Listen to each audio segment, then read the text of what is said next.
From the new recording lair located deep beneath the Wine and Spirit store in Ephrata, Pennsylvania. You're listening to the Masonic Light Podcast. Studio 665 presents Masonic Light Podcast. This show is recorded by Masons, for Masons. It is for entertainment purposes only. And please, no wagering. This podcast is not endorsed by any Grand Lodge, and the ridiculous ramblings of the hosts are their own. And now, here's your host.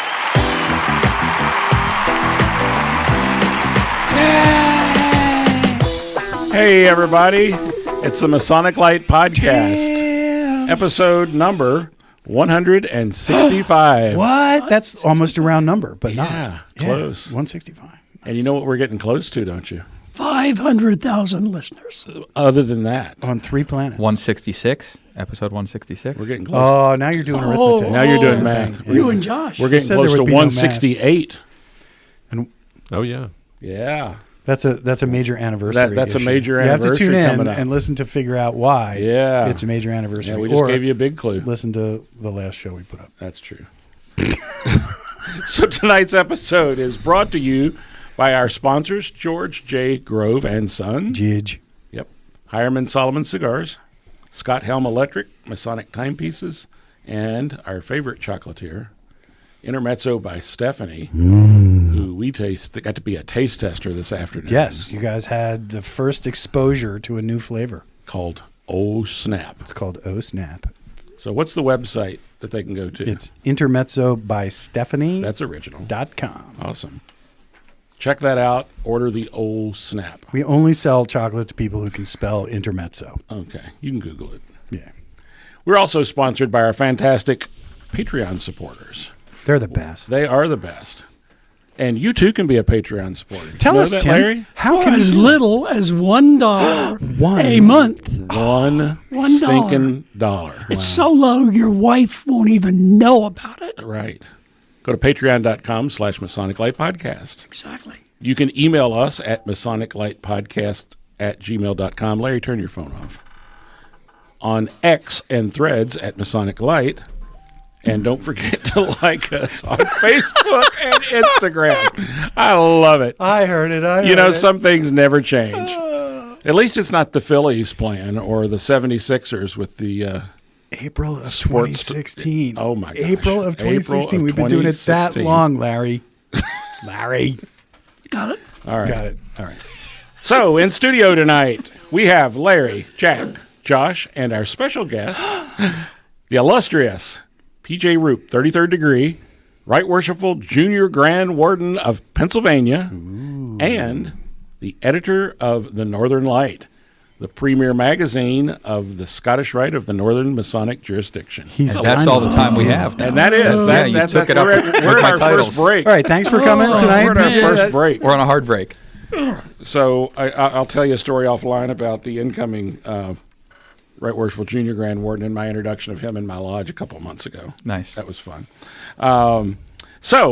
Larry, what have you been doing Masonically for the last couple of weeks? I've been busy. That's what I hear. Yeah. An executive board meeting for Tall Cedars, Your which will be final my one. last one.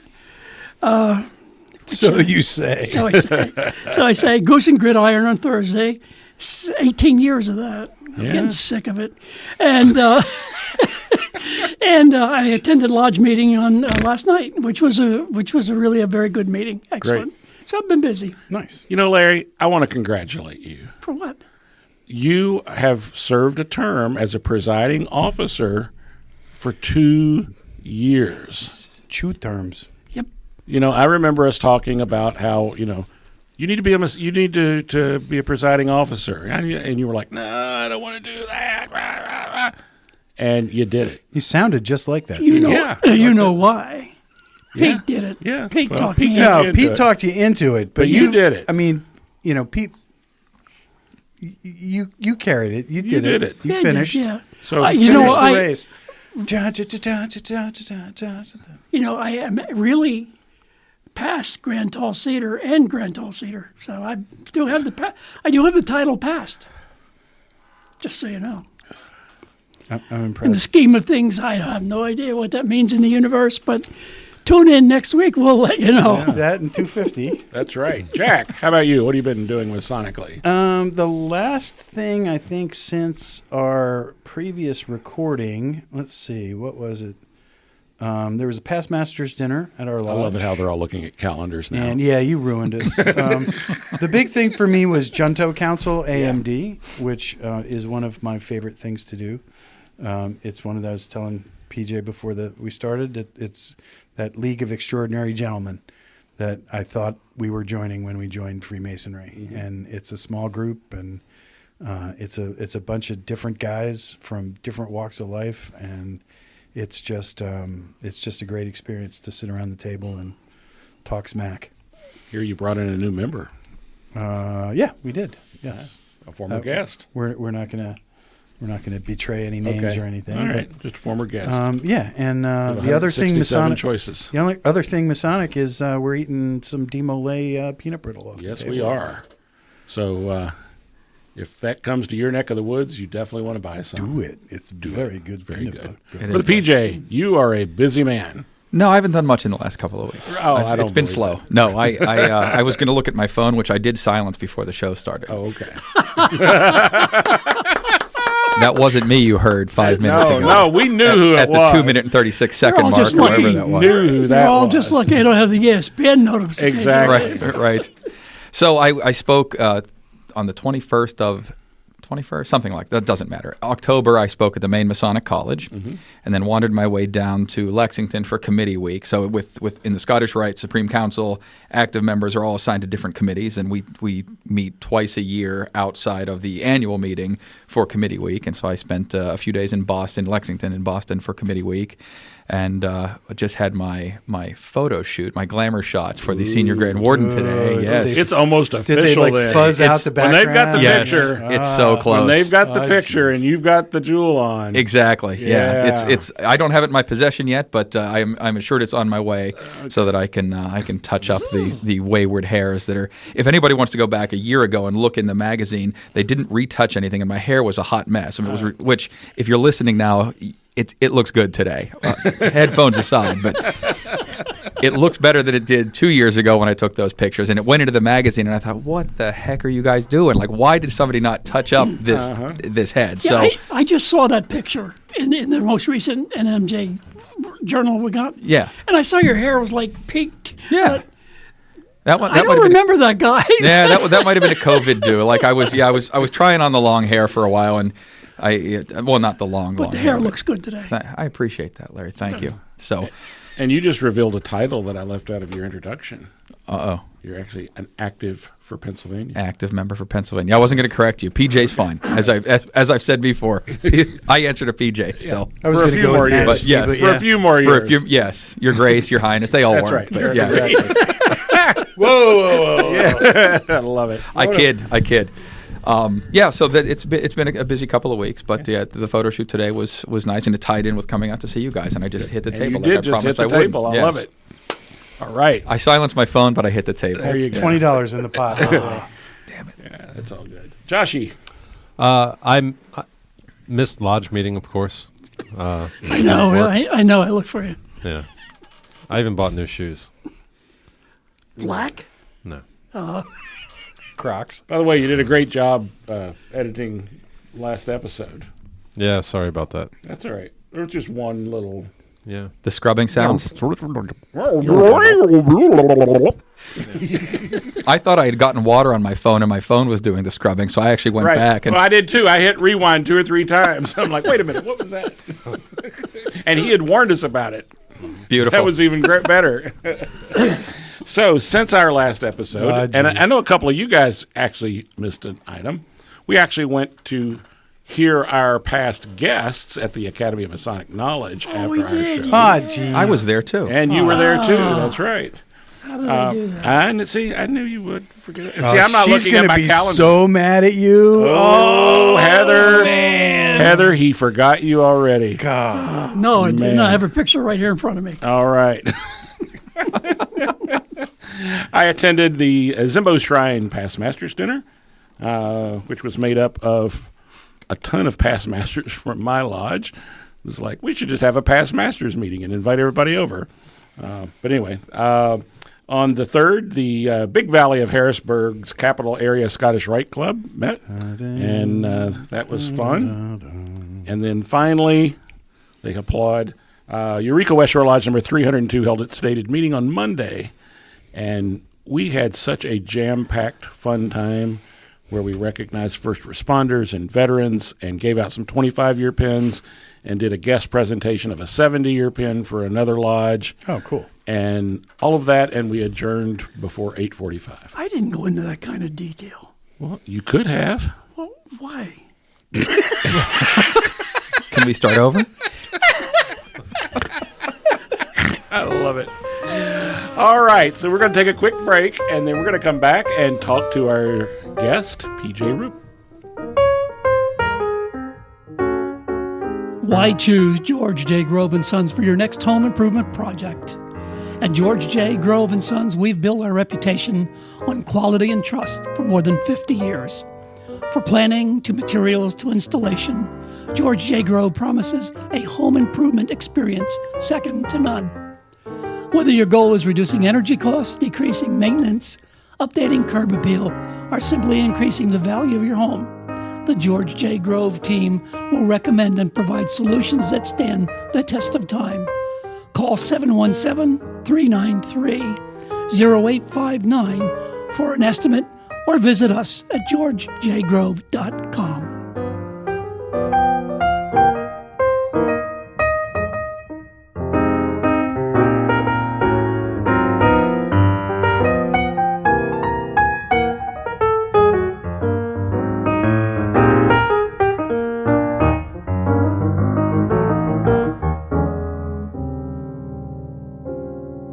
And we're back with our special guest, the illustrious PJ Roup.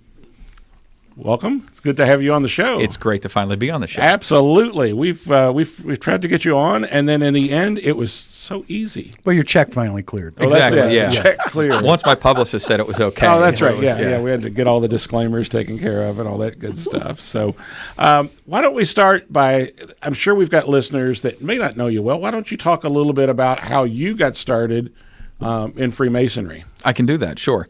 So in 1997, my grandfather, who unbeknownst to me was a Mason, my mother's father, got sick, went into the hospital. I was taking care of his house, and at some point in the grass cutting, mail getting daily routine, I opened up the mailbox, and there was this beautiful VHS cassette or VHS tape of the Friend to Friend videotape, and it had the picture, the beautiful painting that's in every lodge of Benjamin Franklin and King Solomon and George Washington and Buzz Aldrin, and it almost immediately, I mean, it sounds really strange, but almost immediately I was touched by that, and I thought, I don't know what this is, but it seems special. So I took the videotape to my mother, and I said, I was 28 or 29 at the time, I said, hey, Pap had this in the mailbox.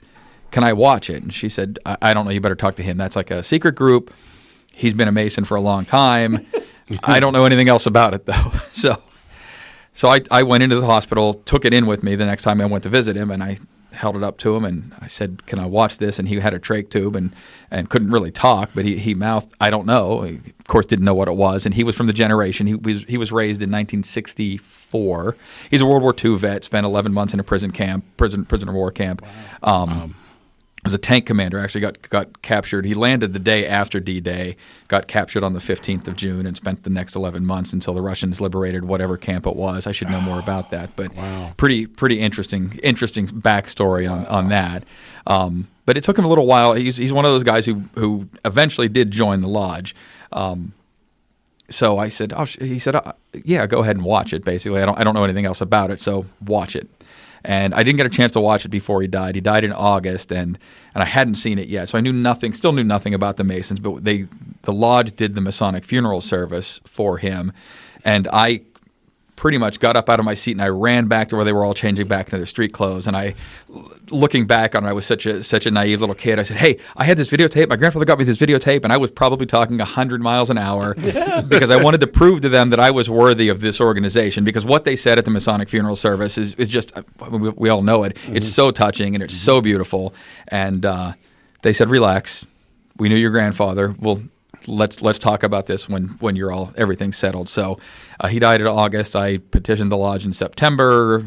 Was entered in November of 1997. So it didn't take very long. So we never sat in lodge together, but he was my inspiration for doing it. He was just he was a quiet man who just lived the Masonic life and didn't make any big deal about being a Mason, but was a Mason at heart. And looking back on it now, I could see all of those qualities in him that I respect and admire, but didn't know why he had them.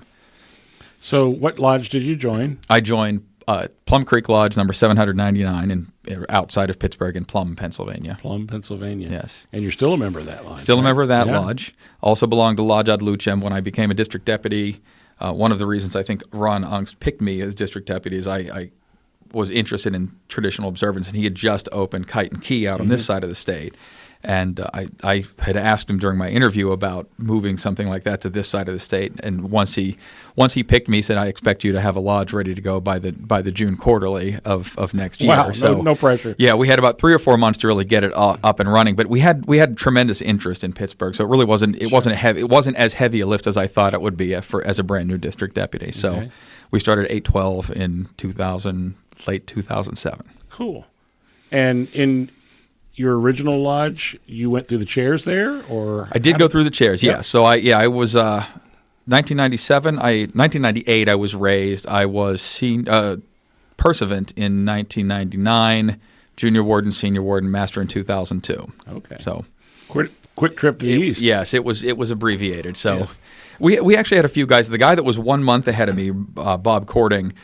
He got his degrees 1 month ahead of me. We both wanted to go through the chairs. We both really, and Bob became Mr. Mason in Pittsburgh as well, joined everything and was active in pretty much everything out there. They sat us down and said, "You both want to be officers. Who wants to go first?" And I said, "Bob, you're senior. You should go first." So I just followed him through those chairs, and it was kind of a fun trip. Very cool. Smart play. Bought yourself an extra year. I did, yes. Very good. Oh, Mama didn't raise no dummy. Okay, I got it. So what was the first appendant body you joined? The first appendant body was the Scottish Rite, and it was not until 2007. I was a district deputy, so 2007. Wow. I really didn't want to do. I wanted to join everything, of course, because I was excited about masonry, and I said, "Oh, I need to learn all of these things." But somebody, and I wish I could tell you who it was, somebody said, "There's a lot to learn in Blue Lodge. Don't rush." So I didn't rush, and finally, by the time I became district deputy, a few of the deputies said, "You should join Scottish Rite or at least something, but it will broaden your circle. You're going to deal with other district deputies. Most of them will belong to, if not Scottish Rite, York Rite bodies, but you should do something else." So that was I joined the shrine not too long after that, but yeah, I am not a York Rite guy yet. Okay. Yet. I like that. We can fix that. Yes. We know that people. can be We're fixed. We do know working on people. that. Brother Jason and I are in contact. I'm sure. almost monthly, trying to make that happen. Name So- is right there. Yes. So There you go. Jason, don't let him off the hook. Make Nope. him do it. No. Make him do it the right way. I heard the commitment. Yes. There you go. No, I'm in. I told him we were Good. trying to do a one-day class last February, and I was in. And they had to postpone the one-day class. Pittsburgh did a really interesting one-day class where there was Scottish Rite I heard degrees. about this, It was really nice. Yeah, Jason. I think Jason talked Yeah, about it yeah. on here.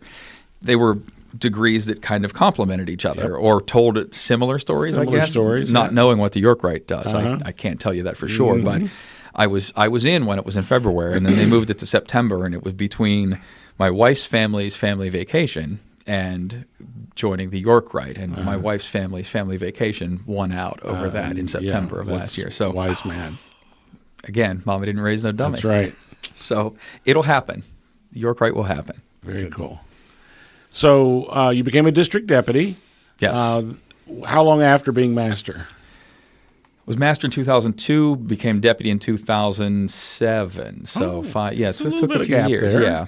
I was the district. What did we have back then? The CHIP chairman. Okay. So I did the CHIP program in 2004 and 5. And looking back, I think that was Kurt Tesch's, my predecessor as district deputy. I think he just wanted to keep me involved. I think he probably at that point, not knowing it at the time, Keep but stirring. yes, Yeah. keep him. He saw you and he's Yeah. like, let's keep him close Keep here. him Right. in suspension. Right. So I did that for 2 years, and then took a year off, I guess, and really did just kind of hung around the district. So One of the things I learned in leadership training years and years ago was that your most important job is to always find your successor. I'm sure as a district deputy, that was what was going on, and I'm sure you played that same role. yes, I did. I did as that. You went through that. Kurt gave me that advice. He said, keep an eye on everybody. Yep. And if you see something you like, somebody you like, write it down and write his name down and keep him close and keep him involved if you think he's the right guy. So, and I did that with Robert Lovick, who it was my successor in the job, and Robert's done a great job as well. So Great. So how did you get involved and connected with the Northern Masonic jurisdiction outside of just being a Scottish Rite Mason? So I'm trying to think of the order of this. So I guess I was made an active in 2018. So I served as the thrice potent master in 20. Boy, these years all run together, and I'm not Great even that old line, yet. by the way. What's that? Thrice potent master? Yeah. Yes, isn't it really? It It's is. the best. Yeah. I hear there are other lines, but I don't even know the They names. really don't matter. Right. Yeah. Okay. So I was thrice That's going to potent get some master. hate mail. Yeah. Send all the hate mail to Masonic Light Podcast. That's right. Effort of Lodge number 665. Yeah, just 665, MasonicLightPodcast@gmail.com. Oh, that works. Yeah. Okay. We'll try to keep Keep it out of my Yeah. inbox. We'll please. keep it out of Jack's inbox. Yeah, the opinions of the guest are his and his alone. That's right. Yeah. Exactly. And I kid. They're all great lines. Some of my best friends are in those other lines. Yeah. Is that a good disclaimer? That's close enough. Good. All right. Fair enough. Little wash. So I was thrice potent master, then spent 2 years as treasurer at the Valley, and from there, Tom Sturgeon said, "Hey, would you be interested in this job as the active member of Supreme Council?" Nice. And I said, "Do you get to wear bling?" I didn't really say that, but But the answer is yes. the you answer do. turned out to be yes. The answer to the question I never asked was yes, but yeah. So he and I had a few conversations, and so I was made. What do we say? I was crowned an active in 2018. Okay. Good choice. Yes. Crowned. So I somewhere in the middle of that, and I'm going to say 2016 because it doesn't matter. No one's going to fact check it anyway, I don't think. But Somebody we will. got a I couple say of this those. Somebody right. will. The editor of our magazine had passed away. The editor of the what was called the Right News in the Valley of Pittsburgh had passed away, and he had talked to me prior to that about taking over as the editor. And I said, "Well, I don't. I like to write," and at that point I did a brand new speech every time I was at a lodge for a district deputy, because I thought I don't want to go out and ask these guys. We had a very good traveling presence in the 54th district. We'd get 35 guys from a lodge and 70 visitors come along, and I didn't want to give the same speech at every visitation. I didn't think it was fair to say to guys, "Hey, come out, give me 10 nights, and I'm going to tell you the same thing the Grand Master wants me to tell you every time." So Can't say that doesn't sound like a good idea. right. You know? Yeah, I mean, it was work. I mean, it took a lot of work to come up with a new speech every time. But as a consequence of that, I have like 450,000 words of things I've written that I need to collect into a volume at some point and do something with. But it seemed to work, and the guys liked it. I mean, I ended up putting a few of them online because guys would come up to me afterwards and say, "Can I have that? Can I use it somewhere?" And I said, "Yeah, you don't have to credit me. I don't care.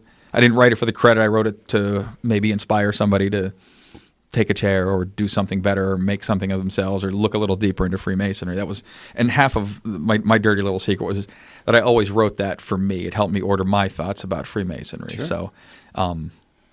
So I'm way off subject here. However, so I became the editor of the Pittsburgh magazine, and we changed it around. I do not do the layout. Rodney Boyce, who is a member of the Valley of Pittsburgh and a very good graphic designer, does all the layout work. I put all the words together, collate the stories, and put that, and he makes it look pretty on the page. So we have this magazine that now is a 48-page magazine.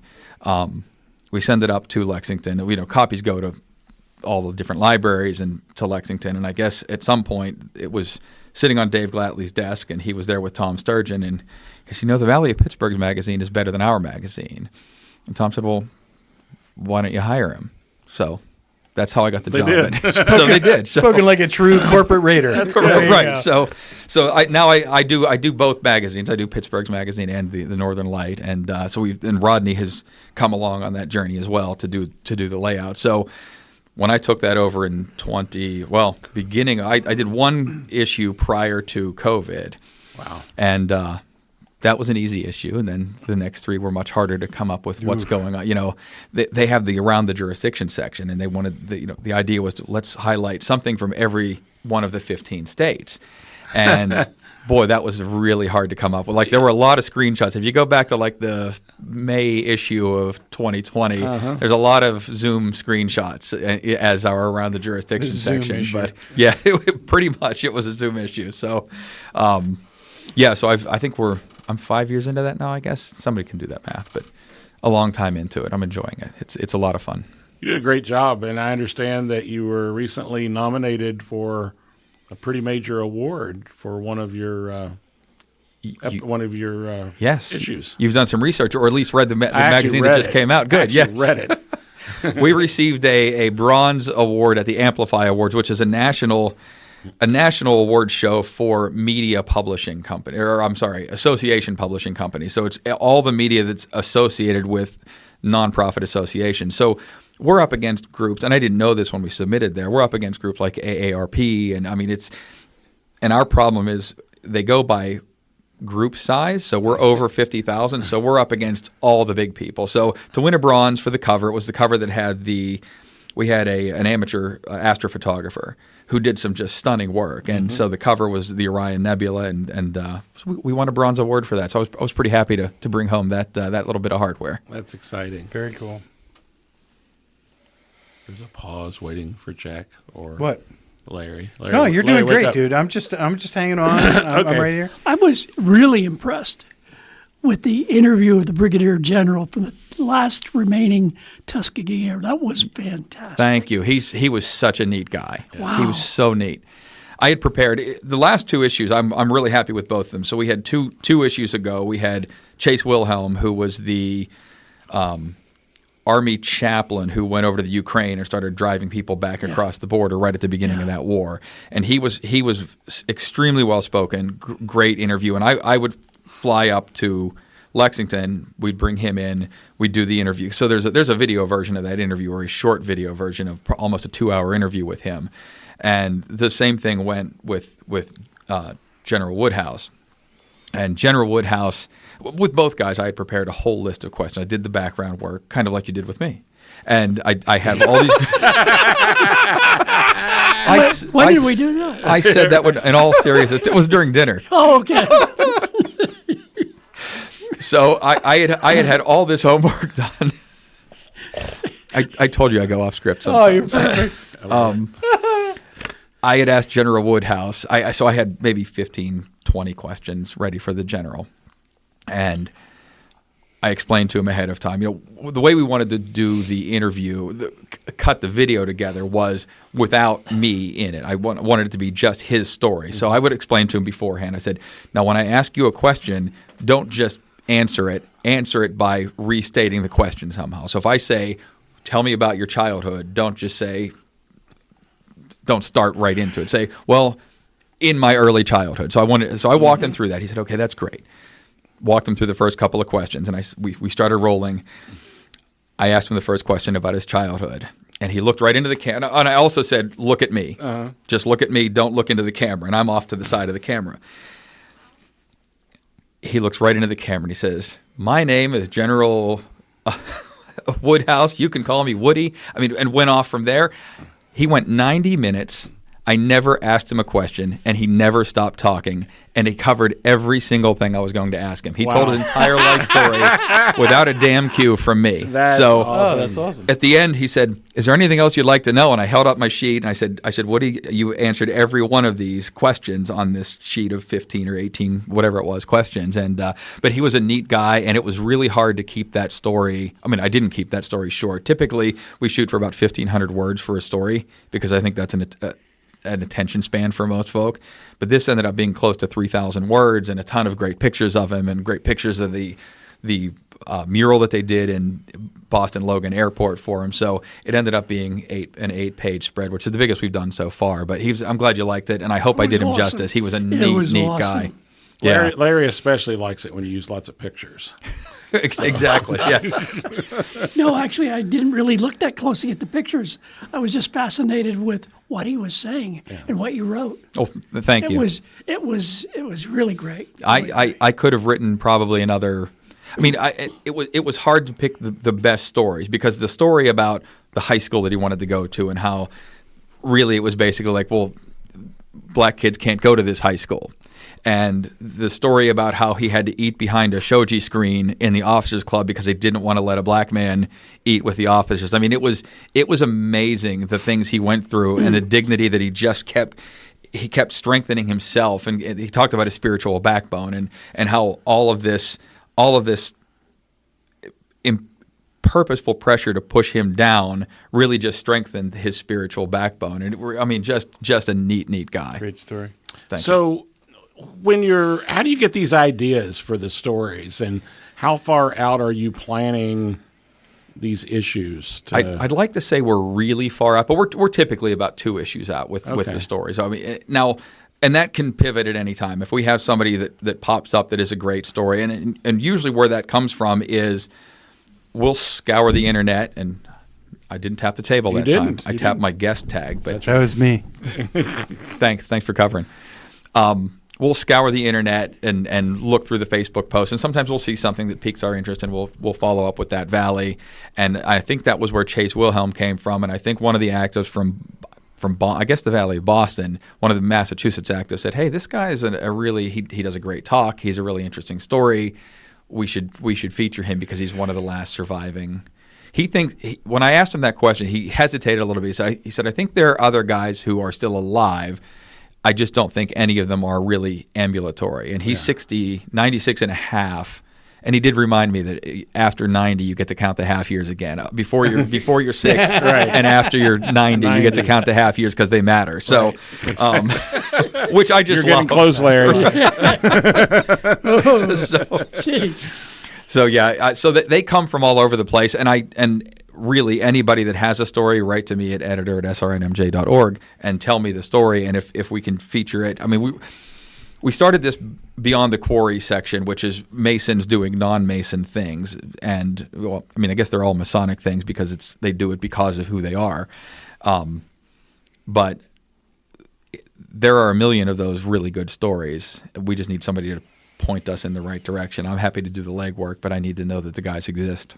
And I think that's so important, whether it's in a large organization like the Scottish Rite Northern Masonic Jurisdiction, Grand Lodge, Pennsylvania, a district newsletter, or even within your lodge. One of the things I remember when I was master was the struggle to get guys to share what they did outside of the 4 walls of that building. Right. I had a coin that I had when I was master, and I would give it to guests who would come visit, and the guys were, "Well, how can we get one of those?" You have to tell us something you do other than come to a meeting here. I love that. And I gave away like 400 of them. Yeah. It's money well spent. Yeah, absolutely, because it's so important for guys to talk about and share with others. Not necessarily for any kudos or anything like that to themselves, but to help others see, oh, I can do that. Right. Or this might be something I might be interested in as well. Right. So I can only imagine the challenge you have to get those stories at a national level like that. Yes. But it is fun. It's been an honor, really, and an unexpected part of that job. You know, I love to write, and I love to kind of flesh out some of those things, but really to get to meet people that are doing really great things that are bigger than themselves and bigger than the fraternity, but shine a nice spotlight on what we do as Masons. That's been kind of an unexpected blessing of that job. So you're the editor of the Northern Light. You're the editor of the Pittsburgh Valley. Right now, it's called. Right now. Is that your career? Is that kind of how you came up through that? Is that, or was there something else? Or that's a very interesting question. How long is this show? So I was a math major. At Josh can make it as short as we need exactly, to. Yes. Beyond my titles at the beginning, we're pretty much out of time anyway. But so I was a math major at Penn State. I always liked to write, and nobody ever said Penn State. Penn State. We are. Penn State. Penn State. There you go. All right. Yeah. All right. We got that out of the. Yeah. Yeah, we can keep doing that. Wait. Are you both Penn State guys? No, they just got a lot of my money. Okay. My wife is. My wife is. Okay. Yes. Twice. All right. A lot of it twice. Yeah. Twice. Beautiful. So I was a math major. And I was a math major because I really didn't know what I wanted to do, but I was good at math. And I mean, math and science was my thing in high school. So I thought, well, be a math major. Why not? So I was a statistics major. So I was looking at actuary. I know. It explains a lot about me now. I mean, puzzle pieces are falling into place, I think, and I can see that in your eyes. So I wanted to. I didn't want to be an actuary, but I had boxed myself in as a math major. I'm like, well, what the hell are you going to do? Let's actuarial work. So I didn't get that job, any of those jobs at the time. So I took a job as an insurance salesman and did that for a very long time and enjoyed it. It was fine, but it wasn't what I wanted to do with my life. Satisfying. Right. Yeah. So I worked for somebody else. Then they were sold to a bank, and I started my own agency. In the interim, well, I shouldn't say in the interim, the entire time, my father owned a video production company and did wedding videography. And so in college, I said to him at one point, he said, I'm walking away. He said, I don't want to hire anybody, but I'm turning down weddings all summer long. And, you know, the little entrepreneur in me in college said, well, why don't you, if you buy me a camera and a tripod, and I'll pay you back from the first 3 or 4 weddings, whatever it takes. You can have all of the money from the first 4 weddings, and then for me, it's all profit after that, right? So, in college, I would drive back to Pittsburgh and film a wedding on a Saturday. Mom would do my laundry.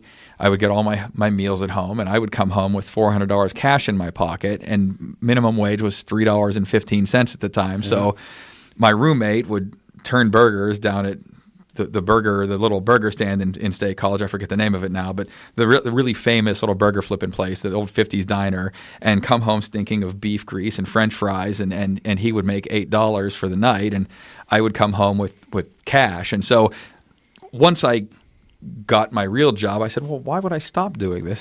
The two don't interfere. So I still do video production. I do a lot of I'm out of the wedding side of things. That's gotten weirder. So I do all corporate work now on that side. So I have that business. Now I'm so busy, I have other people doing a lot of that for me. But so I went from insurance salesman to videographer to now editor and writer. So it's been a weird path. You still own the production company? I still own the production company. Yeah. So I do talk afterwards. Yeah, I do. Yeah, we can have a project conversation. I'm working on. All right. I'm I'm in. Yeah. All right. Well, let's take a quick break, and we're going to come back with more from Brother PJ Roup.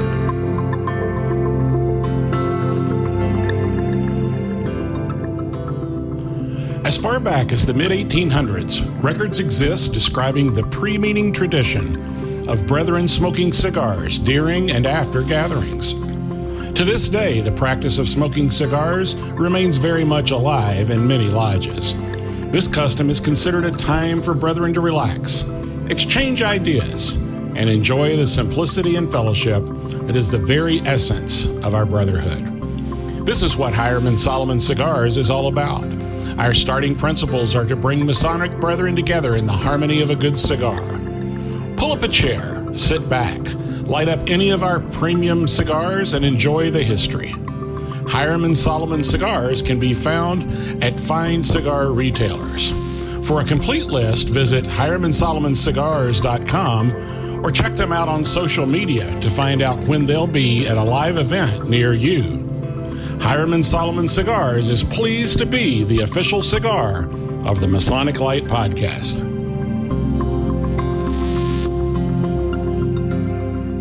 And we're back with our guest, PJ Roup. Brother Roup is currently the Right Worshipful Junior Grand Warden of the Free and Accepted Masons of Pennsylvania and Masonic jurisdictions thereunto belonging. About to be, he's within sight of the senior warden's chair. Yes, I'm cresting the hill of junior warden and heading into senior warden. I can see it from here. So, talk about before you became junior grand warden, and you got that tap on the shoulder saying, "We'd like for you to do this." Sure. What did you think that job was then versus what it is today as you're about to vacate and move on to the next step? You know, it's funny. I was very good friends with Sam Williamson before he passed, and good friends with Tom Sturgeon, and I did a lot of the public relations for Ray Dietz. So I was immersed in the Grand Lodge culture, I guess, and heard a million stories. I mean, Sam knew where every skeleton was, where every body was buried, and may have put a couple there. Exactly. So, you know, it was great to hear those stories, and I knew there was work involved in it, and really it hasn't turned out to be. It's not any heavier a lift than I was expecting. I think the calendar gets overwhelming sometimes. I think in October I was out 11 straight days and 11 straight nights and a couple others, traveling away from the house, not just, because everybody's out 11 nights. But so 11 nights I didn't sleep in my bed in a row. November's going to have 10 probably, something like that. So, and I just know that it's going to get busier and busier. And Jeff Wonderling, current Grand Master, said, "You ain't seen nothing yet. It's going to get bigger." So I think from the management perspective, it's exactly what I was expecting it to be. It's kind of district deputy on steroids, and you have a few more people to take care of. I mean, really, where I was district deputy taking care of 10 lodges, I'm now junior grand warden, and I have 15 deputies reporting to me. So it really isn't a whole lot different from that standpoint, who I'm managing, because I don't get into the weeds. When you have to, I guess, we go into the lodges and help them out or answer questions or get involved in, I don't want to say skirmishes, but whatever friendly rivalries are happening in a lodge, even though they aren't supposed to take place. Right. So it's been similar. It's been exactly what I've expected from that standpoint. Just the amount of travel, though, and I think part of that is that I'm wearing the active member hat, and I'm also wearing the hat of the editor of the magazine. So I'm traveling to get those stories and spending time in Boston or wherever the stories happen to be, and so it's keeping me going. But my wife recognizes that it's what energizes me. So it's refreshing for me to be able to do those things and really finally get to a place where I'm doing what I love. You know, I'm a Freemason by trade, and you know, I'm making my living doing this now, and you know, being able to go out and tell the Masonic stories and do it on such a big scale with a big audience has been fun for me. So you mentioned kind of in passing this whole upline structure of district deputies to right worshipfuls. Right. Is that a relatively new invention, or has that been around for a long time? When I was a district deputy, I did not have a specific right worshipful that I reported to. So currently the regions 4 and 5 report to me, and then I should know this, 2, 3, and 6 maybe are the center of the state, and they report to Larry, and 1 and 7 report to Rob, the deputies from those regions. When I filled out my report, they just went into the ether, and nobody ever called me and said, "What was on this report?" or "What do you mean there were only 4 people in the lodge?" Or I actually at one point I was really bad at doing my reports. And Sturgeon will appreciate this story because I've told it a few times with him. He called me one day and he said, "You haven't done your reports in 3 months." So he was like probably the first guy that ever actually that I knew checked on reports. Yeah, somebody's actually looking at this stuff. Right. It was refreshing and terrifying at the same time, because what had happened? This was an old. It was one of these old programs that if it had the little fields you would fill out, and you couldn't see everything you were typing. The box was only maybe 180 characters, but you could put in 1,000 characters. So I would write these huge reports, not huge, but kind of stream of thought. Yeah, I would write things. detailed reports about what went on in my lodge or at each visitation.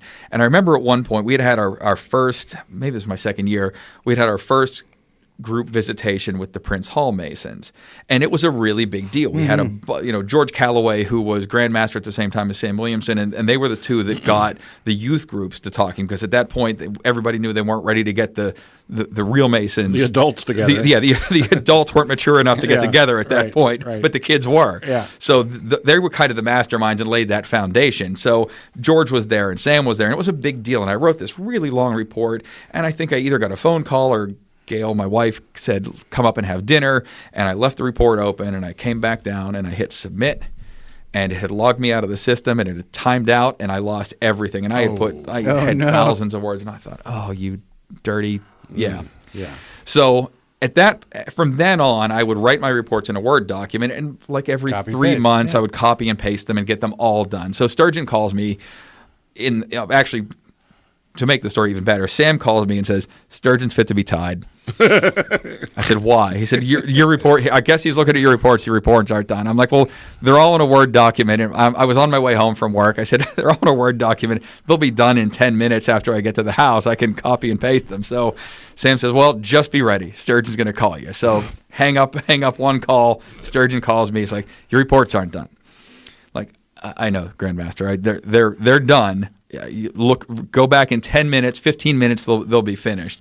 And so I sent him all of the report. I got the reports done, and I sent him. Then I had a blog going where I had posted all of my speeches from the entire year. And I said, just not for nothing, and just so you don't think I'm not doing anything, here's all these speeches I write for these lodges. I'm not shirking my responsibility. I'm doing twice as much as most of the other guys that have done the job before me. Not that they were bad guys, of course, but I'm doing it differently. So he writes back. I sent him that email, and about an hour later, he writes back. He goes, PJ, some of the best writing I've ever seen. Keep up the good work. Now do your GD reports. I wrote him back. That's Grandmaster Sturgeon. Dear Grandmaster. Sir, yes, sir. GD report's done. Yeah. We're good to go. So he and I think that was that was the beginning. We were friends before that, but that was the beginning of like a really close friendship with him. So yeah, that was what was the question originally? We're talking about the upline structure. Thank you, the upline structure. Yeah, I went way off on a tangent. That's all right. You can clean that up in post. That's right. We do it all the time. So There is no. You promised me there was post. I said there would be post. You said there'd be post. You'd make me sound smart. So the upline structure occurred a few years after I was done there. So I think everybody at that time had access to them all, whether they were ever read or whether they were. I never had anybody that said, well, hey, if you have a problem, call the guy that's currently from the East. It's not the Grand Master. So that happened after, and it functions pretty well, I think. It allows me to take a look at the guys who I've, they're geographically closest to me, and because Masonry, as much as it's supposed to be the same everywhere, we're not the same in every part of the state. What? Really? I'm shocked. This Shocked just in, yes. We need like the news. We have breaking news. I think we've got some news for tonight. Right, yes. News today. There you go. Very good. There's your news story. So it allows me to see what's going on my side of the state, and I understand more the idiosyncrasies of the western side of the state, as opposed to, I understand Wait, how you it's are supposed the western to be done. side Right. of the state. No, yes. I want to make sure the idiosyncrasies are everywhere east of me. That's there you go. I needed to rephrase There you that. go. The Yes, idiosyncrasies. You're yes. safe now. Okay. Understand the inner workings, the fineness of what goes on in the West, and I can juxtapose that with the idiosyncrasies of the center and east of the state. Just kidding. You're all great. So I'm assuming that part of becoming part of the Grand Line is you kind of recognize that, I'm here for 2 years, and then I'm here for 2 years, and then I'm here for 2 years, and then I'm the guy. Yeah. I'm assuming those 6 years get spent with a lot of planning for that beginning of the I'm the guy year. Yeah, when are you going to start that? I'm trying to give him the benefit of the doubt here. I have a Google Doc. All right. I have one Google Doc. It has several pages on it at this point. But so when I started, I put a Google Doc together and I share it with my wife. And so when we're at events and she can see what goes on with the ladies when the ladies are present at it, or she can just look at it, and so we can write. And there are a lot of positives and there are a few negatives in there. And say, hey, introductions, for example. Can we find a better way to introduce people? Hashtag tedious. Exactly. What? Honestly. You mean there's a way other than just reading a 7-paragraph something off the internet? There might be. We're going to find it. Who was it that said there's a better way? Find it, right? Was it Edison or somebody? Right. So I have been doing some of that planning. I've got some other bigger things like floating around in the back of my head. I don't have to pull a trigger on anything quite yet, but we have the room reserved, and I think we're going to do it on December 27th of 2027. Yeah, that was well planned. Yeah, that day was free. That day was free. We're picking that one.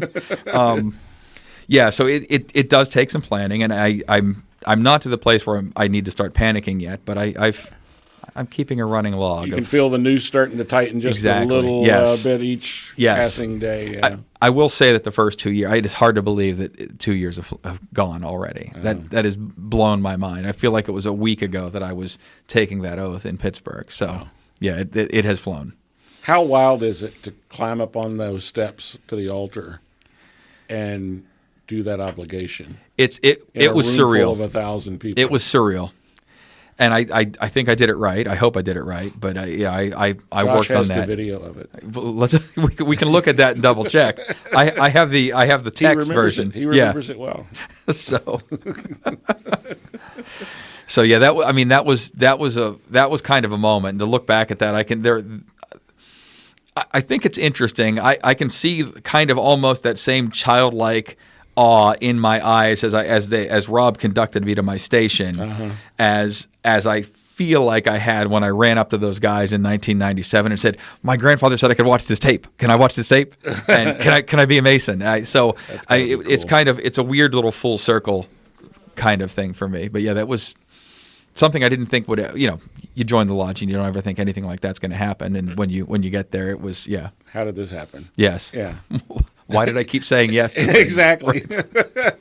So, I may be wrong, but I'm assuming that perhaps when you kind of got into that role 2 years ago, you started to make a list of things that you might want to do during your years into the future. Yes. How many things have you had to mark off the list because either somebody else stole your idea or that ain't going to happen? Yeah, that ain't happening. Yeah. I don't take no for an answer very well. So nothing has gone off because I don't think it's going to happen. There are things that are on that list that I'm going to have to start laying groundwork for. Mm-hmm. And it sounds so mysterious to say it without telling you what it is, but I can't. I know. No, I understand. I'm not asking you to. Yeah, no, and I knew you weren't. But there are things that I say, okay, this is going to take some doing, and there are going to be some arms to twist here, and some explanations and charts and graphs and numbers to explain why I want to do things I want to do. It'll be interesting to see if I succeed at some of those. But ultimately, there might be a few that I say, that ain't going to happen. But what's interesting, and I'm just going to throw this in because as you're saying this is the scalability of Freemasonry. Yeah, right? The ultimate. The same things that you're going through as the senior or junior grand warden, the junior warden in your local lodge ought to be doing the same things. Exactly. I don't think we structure them enough. We don't educate them enough in that respect to understand that they're building the future of the lodge from the junior warden's chair on up. Right. You are the future of the lodge, and I don't think we actively empower them enough. I don't agree. understand, And I was certainly in that, but there were things that I wish I had known while I was junior warden that I only knew when I was district deputy. And so I would tell junior wardens and senior wardens, I don't care if there's a past master that says no. I had a lodge that said, well, we have to ask so and so before we do anything. I said, well, who's he? Well, he's a trustee. Mm-hmm. I said, you're the master of the lodge. Right. I said, well, he won't give us any money. I'm like, it's not his money. Right. There's an education and between guys who want to have their little fiefdom and make you think that they have it, And our not inability, but our yet to be discovered ability to tell our junior officers, and I think that's part of what the officer training workshops are to do, is to say, hey, this is all the power you have. Use it wisely, and your lodge will be happy when if an incoming master uses the power wisely, except for the guy who he's stepping on, right? I mean, there's always going to be that guy who's loses his fiefdom, but I think we're doing a better job, and I think we can do an even better job to explain to guys, this is in 2 years or however many years, if they have a 4-year cycle in the lodge, soon you're going to be the guy that's in charge of this place, and here's what you can do, and here's what you ought to do, and here's who answers to you, and that's everybody. So no matter where you are in the chain, in the food chain, whether you're pursuivant in your lodge or the deputy grand master, you have to be planning. You have to be thinking ahead. You have to be playing the game, 2 years out or 4 years out or whatever. And if you do, it all becomes just execution when the day comes, because you've already made the plan, and you don't other than a little bit of tap dancing, But the plan is there. The plan is in place. Everybody's got buy-in to the plan. Now you just have to execute. Right. And it's much easier than trying to make it up on the fly. Yes. I think that's absolutely true. Yeah. The leadership vacuum that exists, at least at the lodge level, it's scary and astounding at the same time. We've got some great leaders out there. I don't want to in any way say that it's not. But when you go into places, and as you said, you've got guys that have been in line for 3 or 4 years, waiting to become Worshipful Master, and then it's like, what do I do? That's not the time to figure it out. I know. Right. No. You have to know your bylaws. You have to know, the digest. You have to know those things. Yeah. If your secretary hands you your budget and says, "Here's what you're allowed to spend on here's your year. on this. Here's your year. Here's your year. Yeah. You're going to do this you're going to do Strawberry Night in June. You're going to do Peaches and Cream in September." And yeah, those secretaries should be handed their gold watch and. I disagree, Tim. They are a level of continuity that we have to have. But when you get to the point that you're where it's just dead, stifling anything, yes, there has to be opportunity. You should be best supporting actor in the lodge as secretary and not best actor. I have something. I have a question to ask. Cut his microphone. Somebody I am talking into the microphone. He woke up.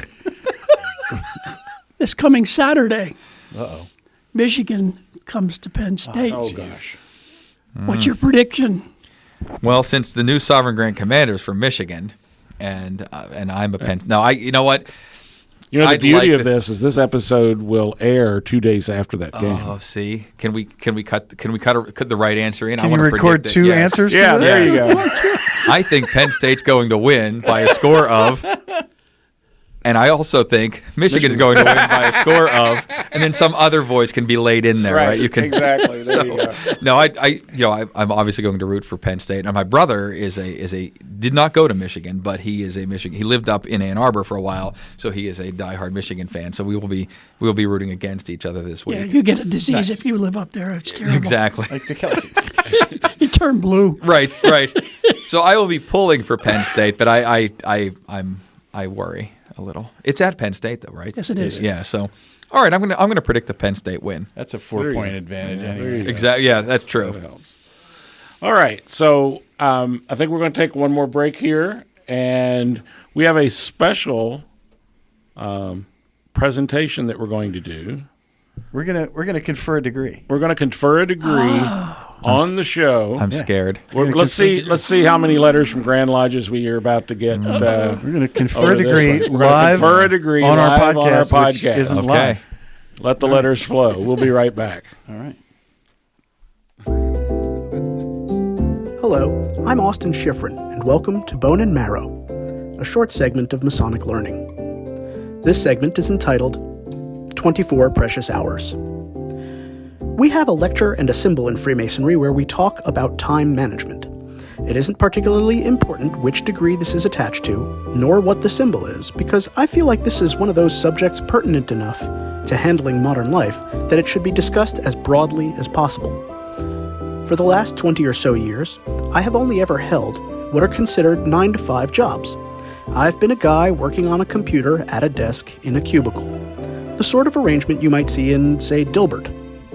In some of these jobs, the workday has been very predictable, and I could comfortably anticipate when I'd be wrapping up in the afternoon. In other, more high-pressure roles, it seemed like unpredictable ad hoc work was always coming up, and I sometimes got home at 7 or 8 o'clock at night instead. I still count myself fortunate in comparison to the grueling schedules that some people around the world somehow juggle. I was once a more consistent practitioner of my own religious devotions. At one stage in life, I went to services on the weekends probably 3 out of 4 weekends per month, and may have been called away 1 weekend per month by family gatherings or charitable activities that I could at least rationalize to myself justified my absence from that house of worship. Then, sadly, that proportion inverted itself, and I missed services more often than I attended. I'm still wrestling with my conscience on this note.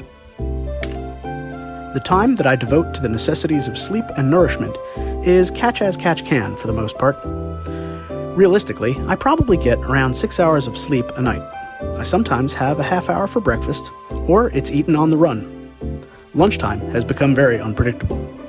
Typically, the most leisurely meal, if that term applies at all, is dinner, whether my girlfriend and I have prepared it together, or we decide to splurge and either order in or dine out. This is often the only meal that has its own boundaries and isn't consumed on the fly. I share all of these observations because I suspect many of you can relate. Modern life feels so challenging to navigate. But just because it's challenging, we shouldn't throw up our hands and relent. That clever quote that you saw from Venus and Serena's dad in King Richard actually originates with brother Ben Franklin. By failing to prepare, you are preparing to fail. In the midst of the cool and exciting lessons of Freemasonry, its handshakes, symbols, passwords, and rituals, let's pause and appreciate one so simple and humble, it may sometimes get scoffed at, or altogether overlooked. Imagine the transformation it might make in your own life, and how it might empower you to impact on the lives of others if you could give the mindfulness to each of these activities that they deserve. Your attendance upon the deity and the relief of brethren in need, your chosen career, and your rest and refreshment. Brothers, please take care of yourselves, the better that we might be enabled to take care of each other and the world. I hope you enjoyed this segment, and for more Masonic insights and learning, please look out for my book, More Light, Collected Masonic Writings 2017 to 2021, now available on Amazon, Barnes & Noble, and as an Apple ebook. Thanks, and take care.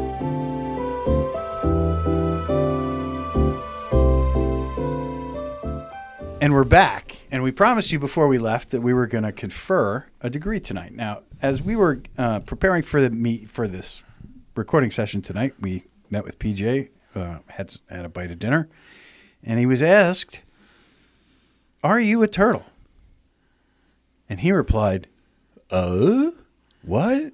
What? I've heard of turtles. What?" And we all said, "That's just wrong."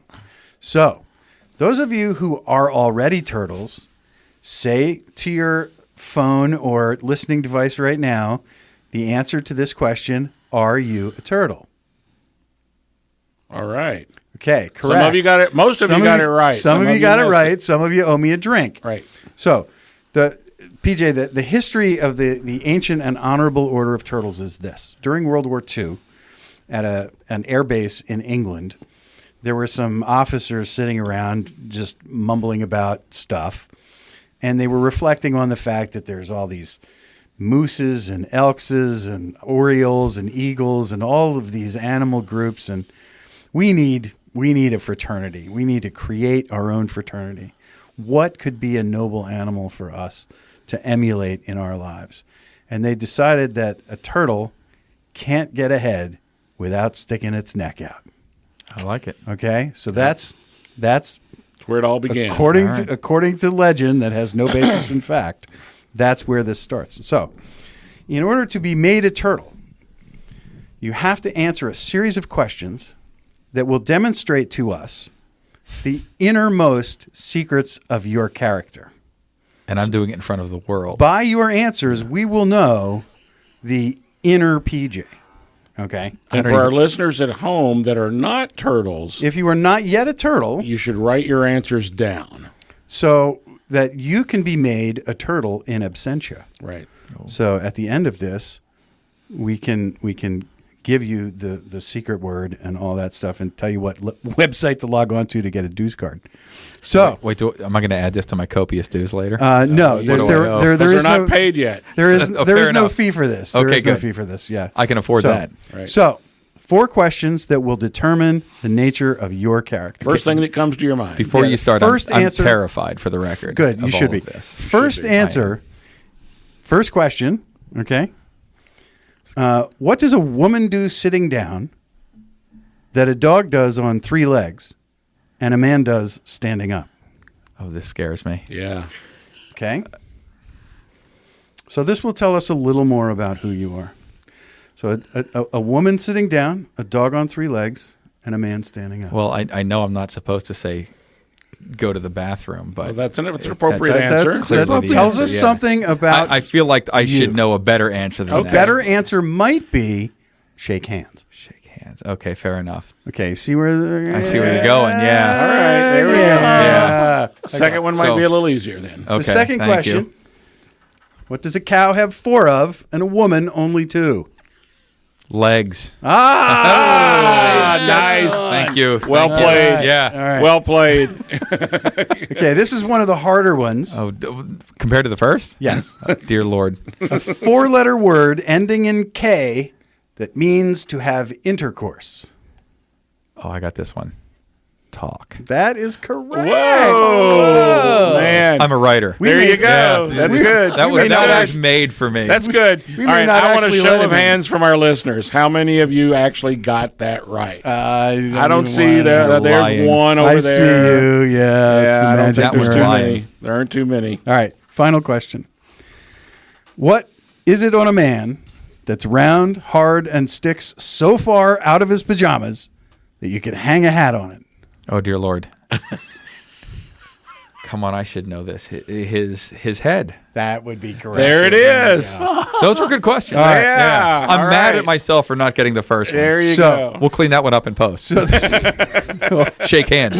so the Put it in. story, the story is that every turtle has as a pet a good-natured donkey. So because you always see this, turtles walking with donkeys along yeah, the creek side, right? So every turtle has a good-natured donkey as a pet. So if anyone ever asks you, "Are you a turtle?" the only correct answer is, "You bet your sweet ass I am." You bet your sweet ass I am. Okay. All There right. you go. If you fail to answer correctly, then whoever you asked the question to has to buy you a drink. Oh, I like it. All right. So you can catch people. I caught Laverne Gibble in Lodge. So he owes me. I think it was We've Laverne. gotten several people on this, but Larry has a historic story about the turtles. I do. You told it before we started tonight. A famous asking of that question. Oh, okay, the press conference. Oh, yeah. Yes, thanks, Tim. There. Think Yeah. back like 20 minutes. Back in the Actually, probably an hour ago. Back, at I this think in point. 1960 or 61, John F. Kennedy was president. And he was at a news conference, and he was doing his presidential news conference and so forth. And one of the reporters stood up and said, "Mr. President, are you a turtle?" And he looked, and he thought, and he said, "You bet your sweet ass I'm a turtle." And he thought, That's great. yes, he did. It was wonderful. It was yeah. also somebody from Mission Control asked, I think it was Neil Armstrong. Yeah. Commander Armstrong, are you a turtle? And he said, "Well, I am. And when I get home, I will buy you a drink." No, nice. All right. All right. Ever the diplomat. Yeah, ever right? the diplomat. Because that was coming That's right. over from outer Right, space. To the So, world. yeah. Yes. So when you become Grand Master, And somebody asked And- me. And Larry toward the stands end, up and at you're the meeting installation. and greeting people, someone will say, "Grand Master, Are you a a turtle?" You might have to buy him a drink. I might have to buy a drink. Or as Grand Master, from the podium at the end of your speech, you could say, now I have one question I want to ask all of you. See that? And I will collect the dividends at the bar afterwards. Right. All right. Are you all a turtle? And just All right. have That's the whole even better. room erupt. Right. That'll be a Yeah. thing. Yeah. All right. Yeah. You might get like enough that. drinks for your entire term. Entourage. My entire night, you mean? Yeah, Oh. night for sure. For 2 years. Right. All right, so that's that. All right. And All then right. they- then they Well, tell I'm me happy to be a turtle now. Well, congratulations. It was less painful than I thought it would And be. you go to Turtles International? Ancient and Honorable Order of Turtles. Or a hoot. There you go. Look at you with acronyms. there. My little acronym. Wow, Yeah. Nice. that was Wow. tight. That was tight. You Thank didn't you. even think about that. That was Yep. amazing. All right. right. So now it's time to play Copious Dues. And tonight we have with us Right Worshipful Junior Grand Warden PJ Roup, who is going to write down on this very. Oh, you have it already. I have in it. your- He's already got I it. He's use my already got it. He's calculator. been listening to the show, so he Yes. knows exactly how to do this. So we are going to quickly go around the room and guess how much we think Brother PJ pays in his copious dues. Should I tell you a story, or are we just picking numbers? We just pick numbers. Okay, then I'm not going to tell you anything. They're going to Okay. pick. All right. We're all Yeah. going to pick You're all numbers, right, but- and whoever is the I closest, was gonna without give- going over. Can you tell us the story afterwards? Well, the it story. was going to give you there was going to be a hint. No, don't. Okay, that was what I was asking. Should I give you a hint about No. something? Okay. Because Tim cheats. So no. All right, no hints. Larry cheats when you do that. All right, I interrupted that whole thing. I'm sorry. Sorry? You had your announcer voice and everything. I got to get back into my voice Right. for this game. Here we go. So, let's start with Josh. $1,400.26. He's taking my strategy. I like the way you do it. It's the rounding error that gets us. Right. All right, 1,000 some $400 $426. All right, very good. Brother Tim, how much do you think Brother PJ pays for his copious dues? I'm going to go with $1,312. That's it. No sense. No sense. I have no sense. I have none either. One. Well, we knew that about you. Yeah.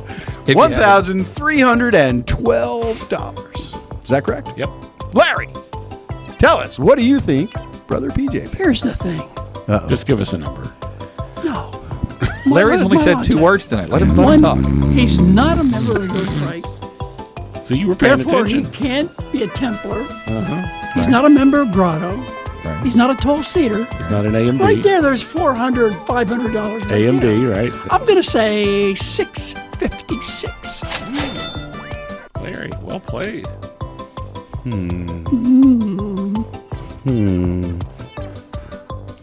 Oh, see, I gave those clues away. Now you're. No, because I was on the same rail. I was on the Okay, same rail. okay, all right. I was going to say somewhere in the 600 neighborhood, but I'm going to say 590.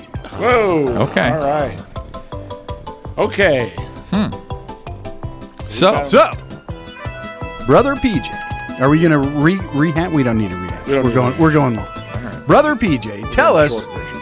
how much do you pay for your copious dues? my dues are $1,269.63. Whoa, man, I was close. Yeah. I think I was Were close. you- were- but Timmy and I are both over. we're both You get over, two so over. Larold wins. Number 3. And that's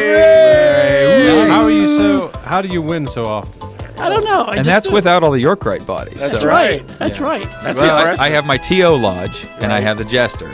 So those Oh. are. Those, yeah. Jesters. I wasn't Nah, thinking see, about I was. Yeah. See, and I knew Jester. You so- knew- But that's we not a talked about it Masonic tonight. organization. Yeah, it is. Well, Shrine counts, doesn't it? Yeah. Nice. I see what you did there. So, yeah. Let's start this over then. Yeah. No, I think No, we'll let it Jeez, roll. Jeff- that Jester's- part I was paying attention to. Actually, Larry, you did well. Jester's is like remembering. $1,000 a freaking year. Okay. But I'm also a life member at Scottish Rite, so I don't even pay. Scottish that's Rite's not right. even in there. So Right. I realized a year or two ago, I'm like, hey, I'm going to live hopefully long enough to make it make sense to get a life membership at Scottish age on Rite. your side for some of these. Maybe. We'll see. We'll see, right? We'll see what the next 6 years, right? What kind of toll that takes on me. All right, Jack is having convulsions over here. I'm having a spasm. Okay. I'm having a spasm. All right, so Larry wins his third Copious Dues, man. That's impressive. I'm telling you what. Your reasoning was not completely sound, but you won. So, yeah. Right. It doesn't have to be sound. That's right. There's no place but for the there remarks. was some you're logic a win. for what he did. Yeah. I mean, so anyway. All right, so quickly, let's go around the horn. Larry, what's coming up Masonically for you? Goose and Gridiron. Yeah, that's it. So Tall what is Cedars. Goose and Gridiron? Yeah, that's it. Tell me about Goose Breakfast Club. Breakfast Club on Thursday. Breakfast at Club. the Goose and Gridiron. No. It's actually at a restaurant here in So Lancaster. it has nothing to do with the one No. at I I think it Elizabethtown. actually No. started Okay. before there was a Goose and Gridiron in At Elizabeth. Yeah, Elizabeth. they stole Larry our started it. name. Maybe before the one in England. Yeah, Maybe. definitely. Jack. Larry is that old. I've got stuff coming up. I continue with lodge education stuff. I'm actually we're doing a Masonic education this month in our meeting on examination of a visitor, which we haven't done for a long time. So I understand we're having a visitor come to our lodge, and we're going to exemplificate him. We're going to exemplificate him right in the middle of the lodge. All right. So that'll be fun. I'm also working on the Grandmaster's installation banquet. I am sort of the ticket coordinator for that. We just put up an Eventbrite for that today. There'll be an email going out from the Grand Lodge to let people know from outside the immediate area. If you'd like to get tickets to the inauguration banquet, there is now a website to do that. It's an Eventbrite thing. You can either get single ticket or as many individual tickets as you want, or a whole table if you want to sit together with a bunch of friends. But the tickets were distributed to the lodges in the central Pennsylvania area for the most part. And we need to get them out to the other people in this across the state and across the area that would like to come. So we just put that up today, which when this lands will be 5 days ago. Right. So if you don't have a ticket and you'd like one, it's going to be a great time at the Marriott in downtown Lancaster. It's a whole day's worth of events. It starts at 10 o'clock with the open installation ceremony, and then there'll be a brief break welcoming the Grand Master, and then there is a procession of a group diagonally across the square in Lancaster City to Old Lodge 43, and there'll be a special meeting of a Asherah Lodge in that building, and that's God bless you. Have you ever seen that the inside of that building? I have not. No, Larry showed me pictures. Holy moly. It looks amazing. I can't wait. Pictures don't do it justice. Yeah, it's I cannot really wait cool. to get in there. So those tickets are limited. So if you are interested in that portion of it, it is a Masonic event. It's a special meeting of Asherah Lodge. Apparently, it's the protocol that the first appearance of a newly installed Grand Master should be at his home lodge. Correct. So that's why they're doing it there, because everybody's going to be there, and it's being done as a special meeting for Larry Durr's home lodge. But look it up on Eventbrite. Reach out to me if you need to. Just send a message to masoniclightpodcast@gmail.com, and I will get it, and I will reach back out to you if you don't want to use the online ticket ordering. So that's going to be most of what I do for the next 6 weeks probably, is trying to keep the district deputies in check. They're an easygoing lot, so that should be yeah. So far, one of them has done it the same. one in a row. That's perfect. One in a row, Yes. that's right. The first annual. Right. The first annual, that's right. Josh. Pretty much just podcast, and that's it. Okay. Yeah. All right, Brother PJ, what you got coming up? I'm delighted to know that the Grand Lodge is jumping into the early 2000s with Eventbrite. That's exactly. pretty cool. Isn't that we're not going to have amazing? just paper tickets. So Yeah. that's. Oh, no. We're still paper tickets. Still paper tickets. But we're not going to scan them. This is in Nobody's going to addition. scan those. This is in addition. Are you kidding me? No. Hey, We have membership cards on Grandview that could be scanned, but we don't. Scan but we can't use them. Yeah. Never mind. Progress is incremental. Sorry, I know. That's okay. We're just demonstrating to the views of larger guest world. are not the views of the Grand There's Lodge. no scanner that's parallel port. Scott knew we were going to get letters out of That's this right. episode. We need parallel port scanners. That's right. We're just demonstrating to the larger world that we don't really control the world. That's right. That's Well, if we tried, if you would know If we that if really you were there let when it- we yeah. tried to order pizzas, Yeah, right? You can't get 10 guys to agree on pizza toppings, let Especially alone after our last how to run episode. it. Oh yeah, Yeah, we know what to avoid now. that wasn't pizza. I That's maintained right. that was not a pizza. I agree. There's certain levels Standards, of yeah. right? There's certain standards you have to meet, and cauliflower crust with ham and pineapple meets none of them. None of them, I say. My big thing coming up is on the 28th of November. I am going to be co-hosting a night of charity with the Scottish Rite. that's right. Yes, Huzzah. thank you. JB McNaughton and I are going to be hosting the telethon that we do up at Supreme Council, and we're going to. They're worried that I'm going to go off script. No. No, I know. No. Shocking, I know. So I'll be up there from the Sunday after Thanksgiving till the Wednesday after that to get that all finished up. So I'm excited about that. It'll be my first time. Someone on that wanted stage. to tune in and not only watch but perhaps donate. Where might they? They could go to donateright.org or com. I don't know which. One of the two. Donate Right. Go to the Scottish Rite website and look for a place that says Scottish donate. Rite, NMJ.org. Scottish Rite, Slot in your NMJ.org. computer, you just put Yes. money into it. Or look on Facebook or the Scottish Rite NMJ page or any piece of social media. I think they're gonna be pushing it heavy in the next 2 weeks. So find that, and I don't even know the time. It's in the evening It's in the on the evening. 28th. Of course, that's like 3:00 here in Pennsylvania. Exactly. So. Right. On the 28th, yes, Tuesday the 28th, a night of giving at the Scottish Rite. Give early, give off, and I'm going to be in a competition. I think maybe with JB to see who can scare up the most donations. I don't know how we're going to figure out who gets the credit for them, but You have to say a code word when you donate. Exactly. When you Yes. call in. Yeah. Yeah. There you go. All right. So very quickly, stated meeting, Valley of Harrisburg, coming up Friday. Samuel C. Perkins Royal Arch Chapter next Monday. And then the Big Valley of Harrisburg's fall reunion, where we will be conferring. We're not conferring. What's it called? Putting on a play. The plays. We're doing plays of the 4th, 12th, 17th, 20th, 28th, 31st, and 32nd degrees. Wow. Come to busy the Big day. Valley. Holy moly. It's a Friday and Saturday. Come join us. I think dinner's like at 4, so that we can get those Friday night degrees in. And since a lot of our members usually eat dinner at 4, that works well with their schedule. It's Blue Plate Special. That's right, Blue Plate Special. And then on the following Monday, Harrisburg Council of Royal and Select Master Masons. And that's it. Woo! All right. Good show, guys. All right. This went Brother way too PJ, fast. Thank you for joining us. Best of luck as you continue your travels in the Grand Line. Thank you. And we'll have to have you back. I'd love to come back. This was a lot of fun, and it went way faster than I thought. Good. Hard to believe it's only midnight. All right. all those vague promises you made, we're going to hold you to. Right. right. Exactly. That's right. We know now. We do. know. We do. Fair enough. That's right. Yeah. All right. I think it's time to let the chickens out. Loose the beast. Loose the chickens. And Larry, get us out of here. Yeah, I'm going to read this tonight because I don't want to make a mistake while I write Worshipful. Junior Warden. Isn't that no Warden? See, you already messed it up. He's got it in front of you. Grant. Good. Grand. Anyway, Yeah. special thanks to Everett Lodge 665 for making this studio available so that we can have spectacular guests Yes. come and visit us. And me. Yeah, absolutely. To Josh Lamberton, our producer and director.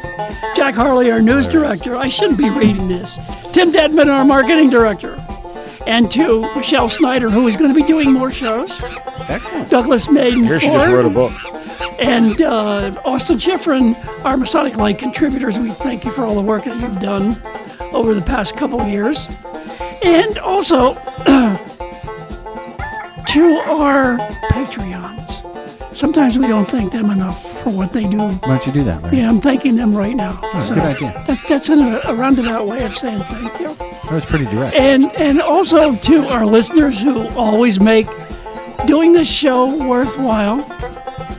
This is Larry Merris. Thanks for listening. And remember, have fun, do good. You're here.